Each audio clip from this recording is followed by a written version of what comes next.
Don't tell us what we're going to feel. I'm not telling you. Because I'm you're in no answering on this position to question. dictate that. That's Remember exactly what this. you're doing. I'm not You're in dictating. no position. I You don't was have the saying- cards right now. So, I woke up this morning to Trump's post on Truth Social, officially declaring America's abandonment of Ukraine. And after watching the Oval Office shouting match, I can see why. We all know what Trump is, we've seen his debates, but I don't think we've seen him act in this way in front of another world leader for quite some time. Let's get this out of the way. Trump, JD Vance, both extremely unprofessional and very undiplomatic. But so was Zelensky. Now, buttress your feelings for a second. I agree with Zelensky. I was in Ukraine for 2 weeks in 2024 during Independence Day. I was in Lviv. I went as far as Odessa. So I half know what I'm talking about, right?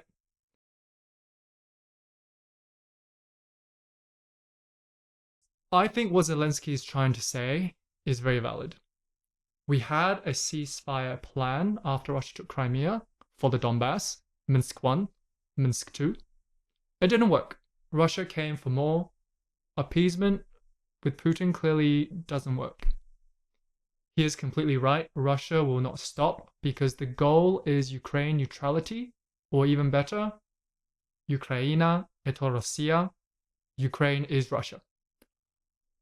But it is always more nuanced than that. This exchange really unveiled the realpolitik that lay hidden underneath every geopolitical conflict. The great powers do what they want, everybody else suffer what they must. Trump made it clear that Zelensky had no cards to play. And he is right. Russia is doing well in the war. They don't want the war to stop. They want to keep going. Ukraine cannot fight without external support, but Russia can. Zelensky, however, also made very good points. He is frustrated, as he should. His country bled in what essentially is a proxy war between the West and Russia. But now America sides with Russia?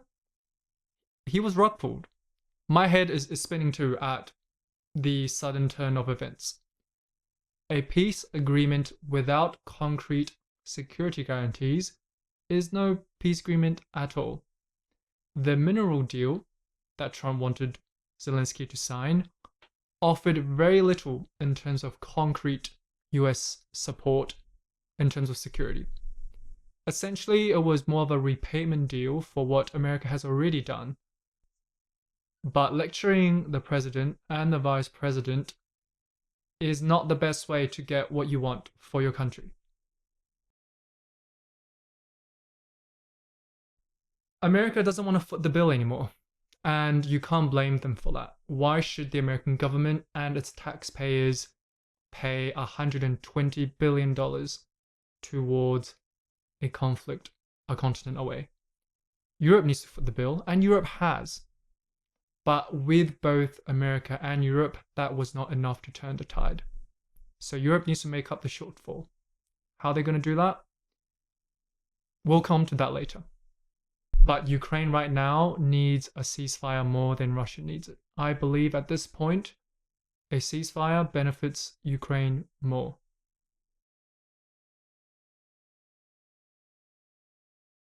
Now, the Minsk agreements. That was what Zelensky was referring to in the cordial conversation. The main clause in that said Russia would hand back control of the eastern border to Ukrainian troops if Ukraine gave autonomy to Luhansk and Donetsk. Both of that didn't happen. And so that was a pretext for war. They did not get autonomy. Russia invaded. At the same time, Russia did not hand back control of the border. There is a lot of nuances in this.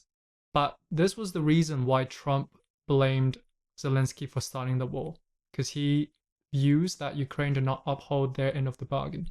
Trump also said Zelensky is playing with World War III. What did he mean by that? Because if anyone is doing that, it is Putin when he invaded a sovereign state. But what did Trump think when he said that?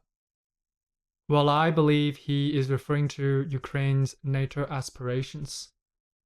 Because at the time, a different game was being played. Ukraine received assurances from the West that they would have a place in NATO and that they would help Ukraine hold onto Donbass and repel the Russian insurgency there. But Russia's full-scale invasion of Ukraine threw a massive wrench in the works. Trump comes in and he views Ukraine as a buffer state, as a borderland. Ukraine means borderland after all. He sees Ukraine is shooting above its station and that they should just accept its place as a buffer state.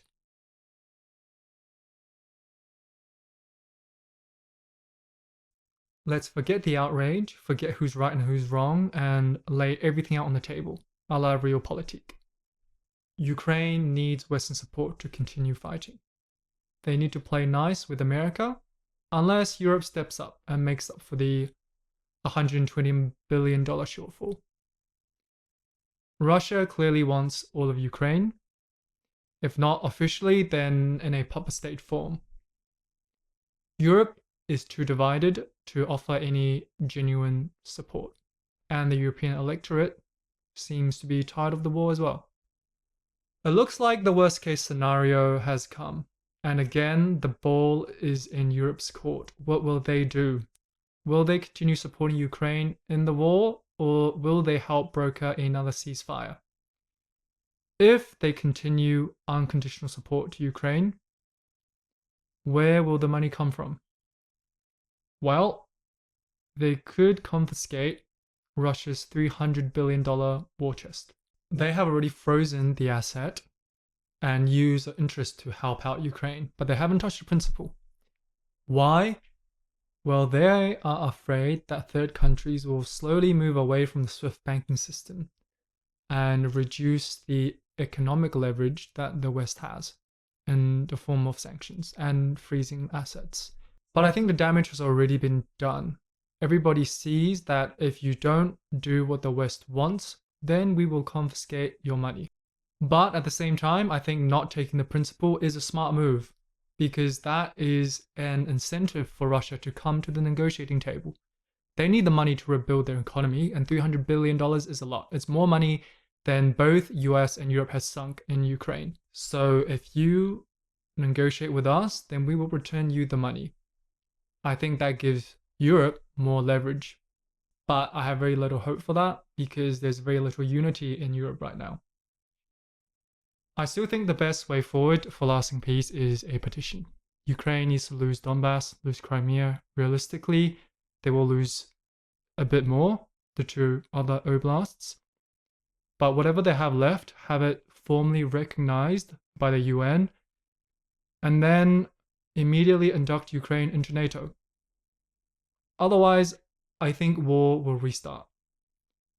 I understand what I'm saying because having a border change sets a dangerous precedent for geopolitics going forward.